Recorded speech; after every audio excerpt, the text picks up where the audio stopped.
Cashflow Diary Podcast, episode 30. Congratulations, you showed up. Give yourself a high five in celebration of your success. Welcome to the Cashflow Diary, where new and experienced investors come to take confident action towards their goals. Your host is a family man, a real estate entrepreneur, investor, coach, and instructor. As a master facilitator of Robert Kiyosaki's Cashflow 101 game, he's inspired many to begin their journey into creating cash flow for themselves and their family. And now, here he is to offer you the tools required to earn the income desired. Your cash flow coach, Jay Massey. Well, it's that time again. You are listening to me. I am talking to you, and we have more information to share. We're going to take a break from our normally scheduled program. We're going to cut to some live audio for this particular episode. It's something that I found that I think you want to hear. And more importantly than that, I believe it'll help learn some things for both of us, you and me. I know that's one of the things that I learn when I listen to the audio sometimes that I did, that I learned new things that I didn't know that I knew, but relearned. Anyway, I think you get my point. Before we go there, though, if this is the first time you're listening to us, make sure that you go over to learninvestingnow.com, because some of you are wanting to know how to transact real estate, possibly using none of your own money or credit. You may or may not know, but that's how I got started. Created a course, teaches you to do the same thing. Go over there, put your email in the box. You'll get the ebook, you'll get the videos, you'll get courses, and more material to help you be able to do exactly that. Also, if you have any comments or concerns about the show, feel free to call us at 800-689-1764. We love to hear from you. And again, if this is your first time, make sure you listen to episode 1 to understand a little bit about the format. Now, we've got that out of the way. All right, let's go ahead and get started with our cash quote for this particular episode. It comes to us from a source you may not recognize, but it has everything to do with what we're going to talk about and what you're going to hear. A little perspective, like a little humor, goes a long way. That comes to us from a gentleman by the name of Alan Klein. He was an American businessman, talent agent, and record label executive. He's working for Sam Cooke and created the new role of business manager, negotiating with record companies on behalf of his clients' interest. And this particular quote struck me for the following reason. Many of you, if you've been following me on Facebook or wherever, emails, what have you, you know that I was fortunate enough to be able to be invited to go speak at a investor conference over in Estonia. You're like, where is that? And that's okay. It's one of the Baltic countries. And the fun part was I got some perspective on real estate. And one of the best things about that particular trip for me was simply the fact that, real estate works as long as there are people. And it doesn't really matter where it is. It doesn't matter who it is. It doesn't matter the legal laws, all those things. Those are things that you can learn and find out or hire people to give you the answers to. The point is that you got to understand who your customer is. And once you understand who your customer is, you have the ability to create a business. So with that, I want to give you some additional perspective from 2 different audios from a live event that was done. And I think you'll be able to get some good information. So I've already been taking action and putting out a lot of bandit signs. Yes. I've been having trouble getting motivated sellers to reply to my bandit signs. Okay. I've had other real estate investors reply to my bandit signs. Got it. But no motivated sellers, so I'm not getting any deals in. Mm-hmm. So I was wondering, what is your strategy? What is your system for getting nationwide deals and also getting local deals? Same, regardless of location, it's the same thing, same process. Is there anyone in here with a real estate license? There was one guy earlier. Is there another one? Yes. Anyone else? Just one, two? Okay. Do you still actively list property? Yes. Do you? No, you know, but you do. Okay. So here's one way that I do. What I'll do is I will call someone who has listings of property. You're like, what do you mean? I was trying to get stuff that wasn't listed. Follow with me. Hold on. I will ask her questions like, what was your name again? Yvonne Pesic. Excellent. Got it. So I will ask Yvonne. Yvonne, do you have anything that could be seller financed? That's the question you're writing down. Do you have anything that could be seller financed? And your answer today would be no. Do you think anyone in your office has anything that could be seller financed? Maybe. Would you be willing to ask them for me? Excellent. And that's what I'm looking for. The reason I asked that specific question is because if someone is willing to seller finance something, it is an indication of distress. That's what it is. You said motivated seller.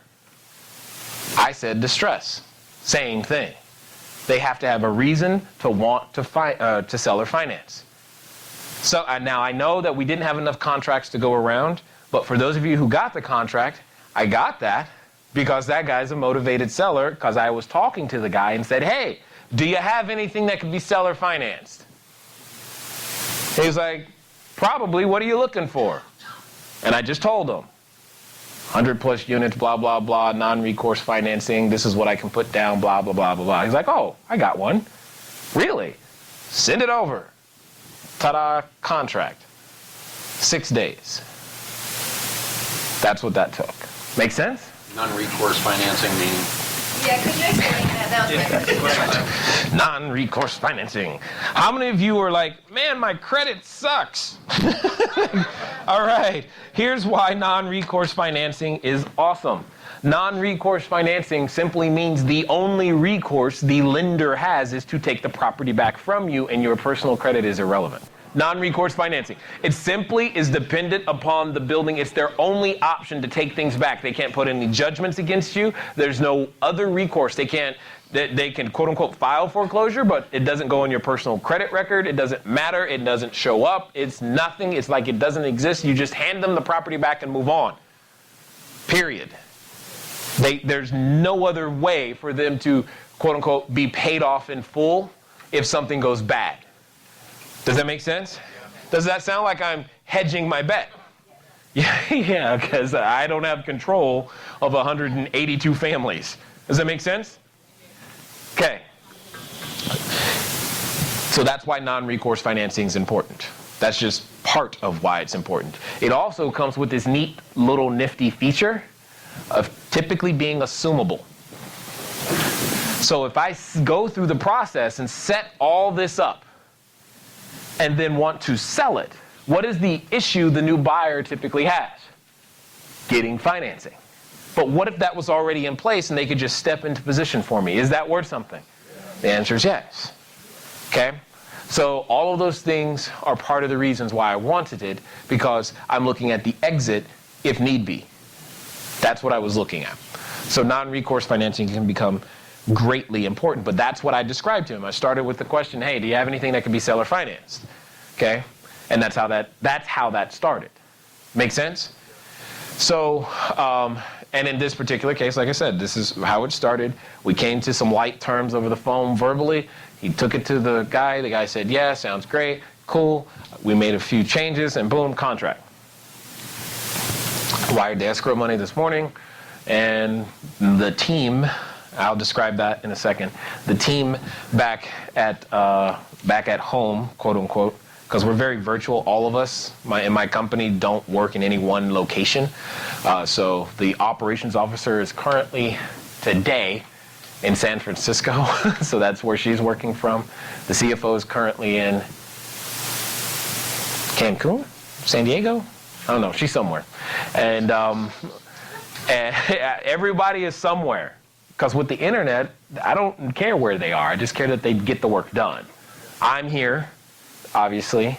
My executive assistant, she actually lives in Memphis. So we rarely even see each other, which is really funny. When we get together, it's like a reunion. They're like, you guys work together? Don't you see each other? We're like, no, not really. It's kind of fun. It's neat. So next week, we're all going to Memphis. So it'll be fun because we'll be like, hey, how you been? Oh, you lost weight. Neat. You know, it'll be like that because we don't see each other. But we talk all the time, so it's pretty funny.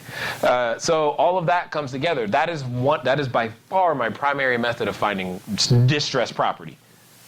Most everything that I have ever done, I've done with absolutely no marketing budget. Just None. This website that you keep seeing, that I keep referencing, this is my first, like, okay, let's try to do this website thing right. That's first time. Not good at it. And I know that, so I found a person who is good at it and put that together. But I've done a lot of this without any marketing. It's getting on the feet on the streets, at the networking groups, asking that very question, looking for people. One of my other basic phrases that I use is, hi, my name is, what did you say your name was again? Detrion. Detrion. Hi, my name is Detrion. I'm a wholesaler. What that means is that I buy properties at a discount and I sell them at a discount. What type of investing would you like to do? Period. Because I'm assuming you're looking to do wholesaling or some kind. Okay. What type of investing you said? Single family. Single family. Do you like to buy and hold those, or do you want to fix them and flip them? Fix and flip. Excellent. And what are of the last 5 deals you've done, what zip code and property types have they been? 60173, and the property types were between $100,000 to $200,000. Excellent. Did he not just tell me what he would buy? Did he not just tell me where he would buy? And then I'm going to find 5 more people like this who say something similar near those same zip codes, and I'm going to go find what all 5 of them said they would buy. Find one house that meets all 5 of their criteria. And then I'm going to send them an email saying, hey, I found one for you, here you go. First one to come to the table with cash closes gets it, and you will pay me $2,000, $5,000, $10,000, whatever the number is you've decided. First one that gets to the table gets it. Period. My last question, back off of that. No problem. How many realtors are you using then? Or do you have like a ton of real estate agents that you talk to? I rarely use realtors. I use me. I go to the networking group and talk and build. I talk about my identity everywhere I go.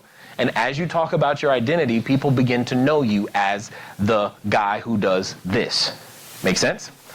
Like right now, you guys, you're about to see it, but many of you already know that I do low-income property, multifamily. You know that. You know what you're getting, right? If I said Coke, you know what you're getting, right? If I said just do it, what brand are you buying? You know that. You need to develop that same thing, and that's why your investor identity is so important, because it becomes your brand and what you are known for. Therefore, when a realtor is trying to refer a property to you, they go, oh, I know that guy. He buys this and this type of this kind. And when a private investor comes to you and says, oh, they know what you're going to use their money for. This is why I get that phone call from the gentleman before I got here that said, look, I got more money for you. And he doesn't need to know what address or what it's going to, because he already knows what we do. Does it make sense? That's why I'll get the phone call from, some of my other investors. They'll send their parents. My parents, here, take their money too.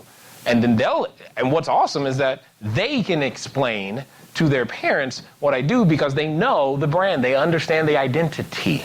That's what your investor identity eventually becomes your brand. If you don't consistently develop that, it's hard to refer you business. It's hard for people to know what they're going to get. Some of us like certain brands and stores, like who absolutely swears up and down that I must wash my clothes with Tide. Who is it? Who are you? See, there's somebody, it's Tide. You speak cheer to her and she's going to shoot you. No, I am not using cheer. Do you not okay, no problem. How do you lock that property in though? You've got 5 people interested in a property. Oh, this is going to be good. You've got 5 people I know where interested he's in a property. So how do you lock that property in so that he doesn't go around you and get that property without you getting the money? Well, that's what the contract is for, right? So you get a contract. So when you find a house, you're saying you put a contract. Yeah, I'm not going to tell them that I have the house until I have a contract. If I don't have a contract, all I have is an idea. As a wholesaler, your inventory is the contract. No contract, you got nothing but an idea. Okay? It's a good idea. And you're not committed to that contract because you have either a weasel clause or a non-recourse financing, whatever.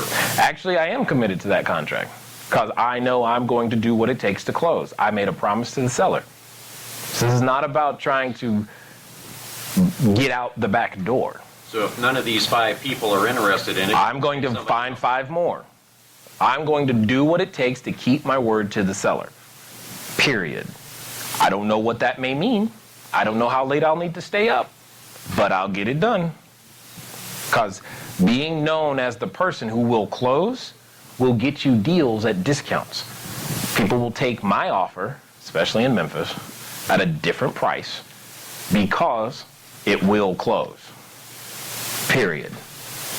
They can have, I've seen it happen, other offers at higher prices. No, we'll take his. Why? He'll close. How do you know? Well, and then they go through the, does it make sense? It's more important.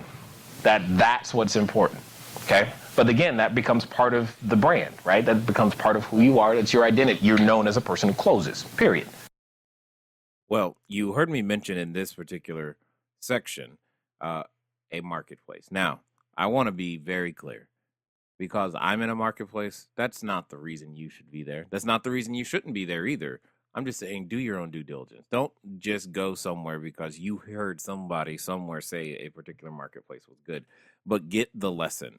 Build the brand. Be known for this. In fact, what's pretty funny is that I'm in the process right now of closing on like 6, 7, 8 duplexes that I really didn't necessarily want for myself. So I'm just going to end up selling them. Don't even know to who yet.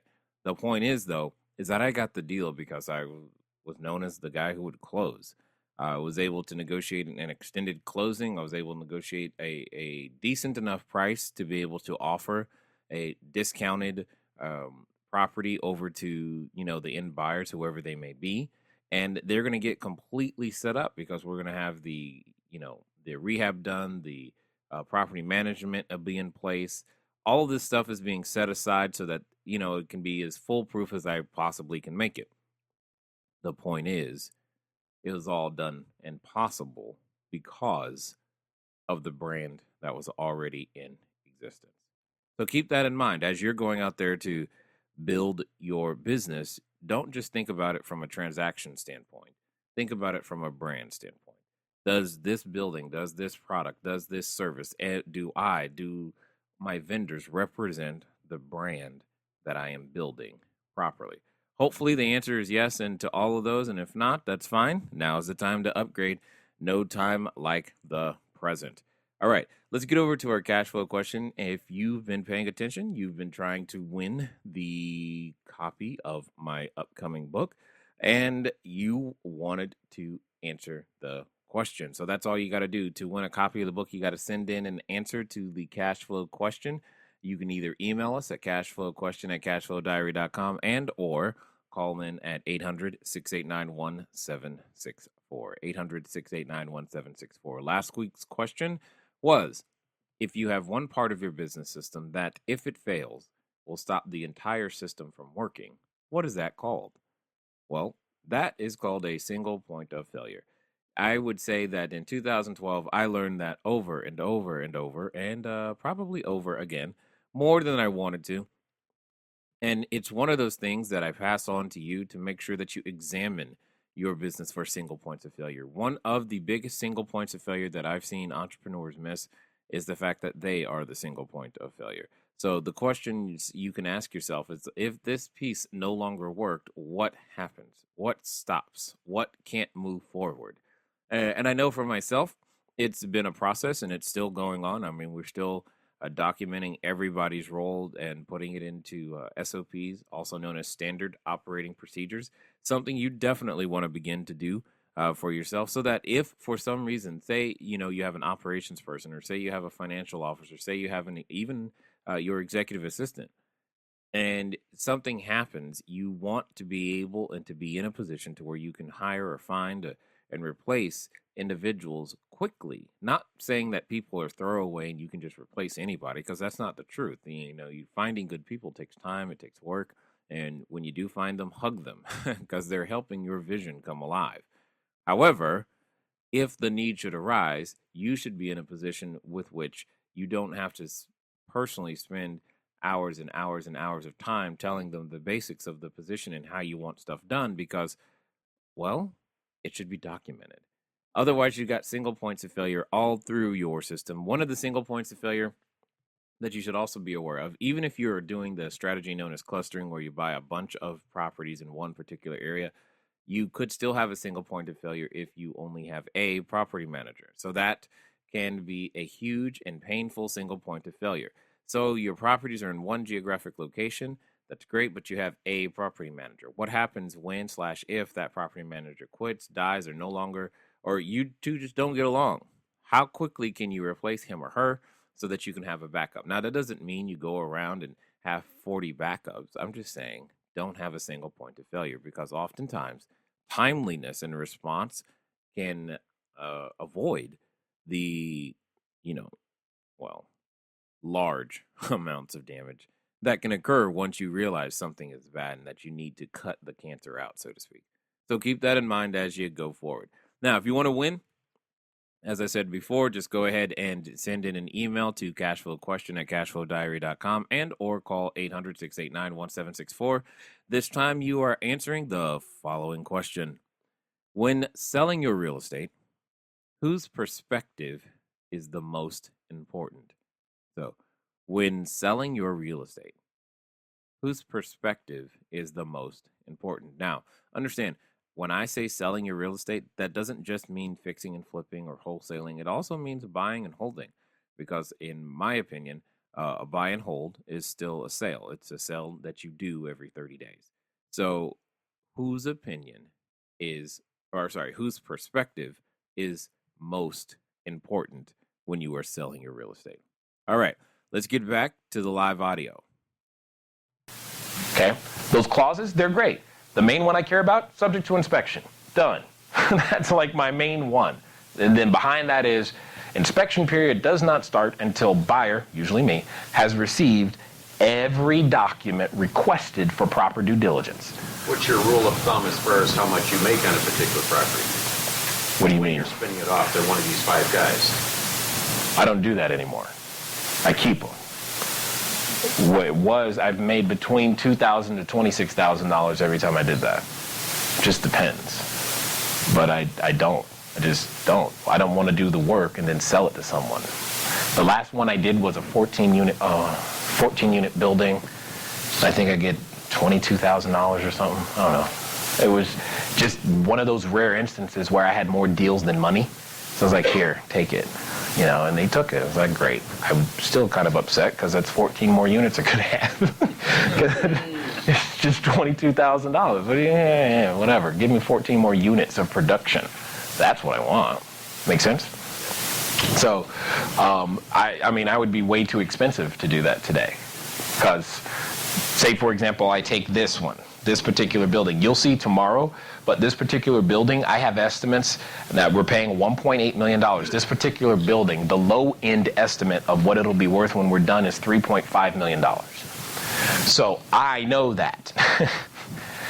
To buy this from me today would cost a lot of money, because I have the system and resources in place to make it worth 3.6. So you'd have to sell me a really, really, really good reason for me to give that up. It'd have to be really good.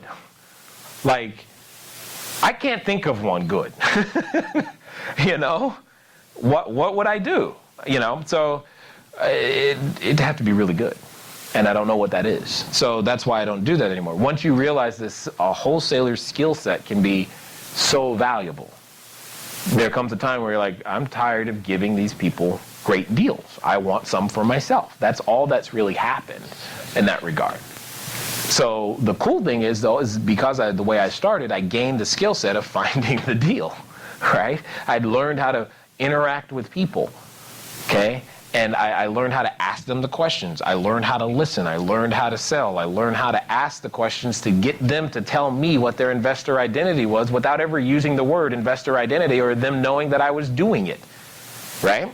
So that I could then go find something that matched what he said he wanted. And then I gave it to him. And they're like, great, cool. And then I did it again and again and again and again and again and again and a lot, you know? Until I got tired of doing that, and I was like, well, I want something new. I need a new toy to play with. And that's what's happened. Does that make sense? Did I answer your question? So I'm not the guy who's going to tell you how to write letters and use yellow letters or postcards. Not my thing. I go talk to people. I meet you face to face. I go to a networking group. Here's the last one. This is probably my most valuable one, especially when I don't have a networking group or a person to already talk to. And it's very, very simple.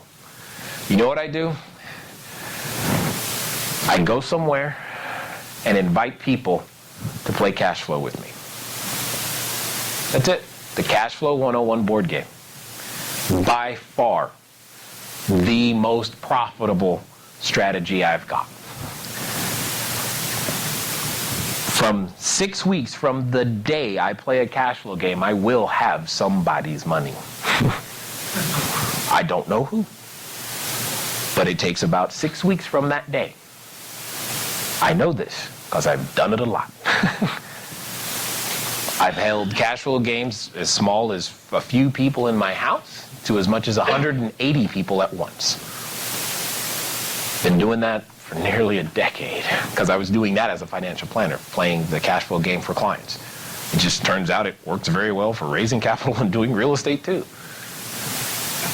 Right? And that game is very pivotal and important. How do you think I met Robert Kiyosaki? He was in the room when I was teaching the game. You want to talk about pressure? Right? But it was fun. You know, that's how that happened. And then from seeing us play the game, this is how that relationship started. Mind you, when I started playing the game, I wasn't trying to meet Robert Kiyosaki. I was just trying to feed my family. So playing the game was a way to get to people who had what I needed. Use what you have to get what you need so you can have what you want. I had a Cashflow game. I knew how to teach it. That was it. And he being Robert Kiyosaki, invited my wife and I last year to go speak on stage with him in front of 4,000 people, which he then later broadcast to 90 countries. I didn't know that at the time. So now random people from Starbucks every now and again say, hey, I've seen you. I'm like, oh, hi. I know where that was. You know, but that's okay. That's the price I have to pay to make the dream I want come true. That's all right. Most of you know this, some of you don't, but I'm naturally an introverted person, and I stick to myself. I'm sure right now you probably don't believe that, but that's okay. Ask my wife, she'll tell you. You know, in a party situation, I find the darkest corner and a chair and maybe some cheese and crackers, and I'm good. I am so happy there. That's my happy place. But that doesn't get the dream done. And because it doesn't get the dream done, I need to learn new skills. Make sense? Cashflow game. Here's an idea that I challenge some people who want to get things done in 45 days or less. And other people who want to do a subdivision, and others who want to change other areas of town, is to take a Cashflow board game, go to a Starbucks, because their business model is all built around the experience and staying a while. Take one other person, maybe two other people with you, sit down and play in Starbucks. See how many leads you generate. For property, for students, for those of you so inclined, or even capital. Just watch.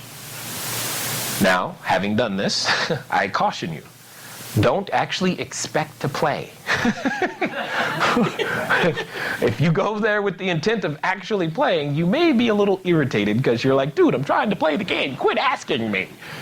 Okay? But you'll generate lots of interest. And you'll see just how many people go, I heard of that. Oh, I read that book. I've never been able to play. I would like to. Or the one I can't stand. Yeah, I bought the game. It's in my closet. I never opened it. That one drives me nuts. But all of those people are the very people you're looking for to execute on your strategy. Make sense? Got it. We have a question over here. Oh, whoa. Hold on. Okay, that's fine. Hold on. Did you say what is Cashflow, like the board game? You've never played? No. Okay. Is it like a game? Yes. Hold on. When is your next Cashflow game here, guys? May the 25th and the South Loop if you need. Thank you.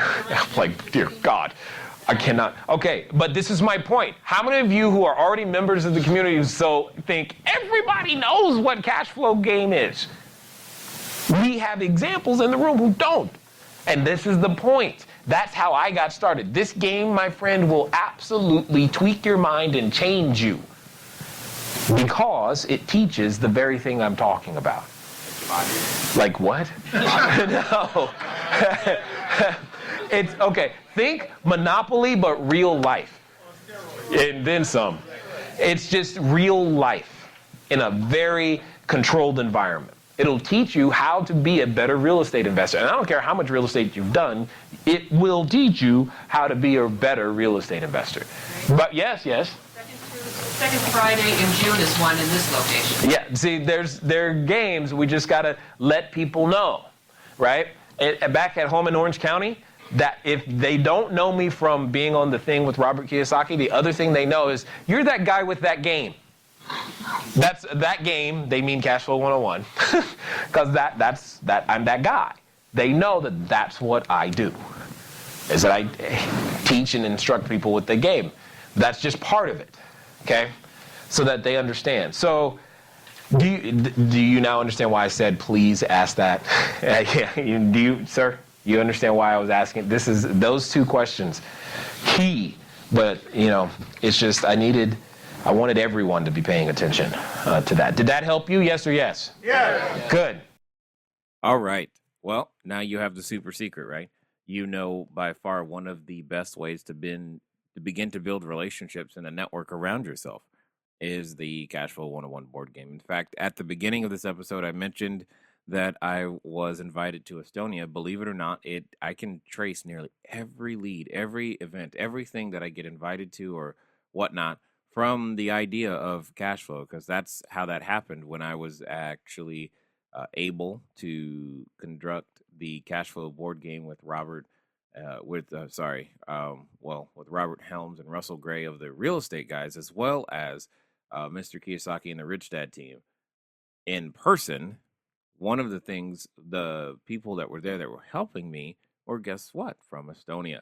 And then we recently reconnected at another event, which was great. And it was during that time that I was invited to come to speak to one of their seminars. And it was a great time, obviously. I had a great time. In fact, I even got to co-facilitate another cash flow game with a group of Estonians. You know what's really fun? If you don't know a foreign language, but you have something in common, one of the things I learned in this particular trip was the fact that because I understood the cash flow board game and what the cards were, etc., I started to learn the language only because I was able to understand what was going on in the game. So certain words began to make more and more sense because I could see them, hear them, and I knew what they were in English because I had played it and instructed it so many times. It was a pretty neat way to learn a language by playing a game. But that's probably not news to many of you anyway. So what I will say is this: go get the Cashflow board game. Go play it. Play it in person with other people. Look on meetup.com because it's a very, very important tool to be able to learn how to get things done. The final thought for this particular episode that I want to leave you with is the fact that give. You just never know where it's going to lead.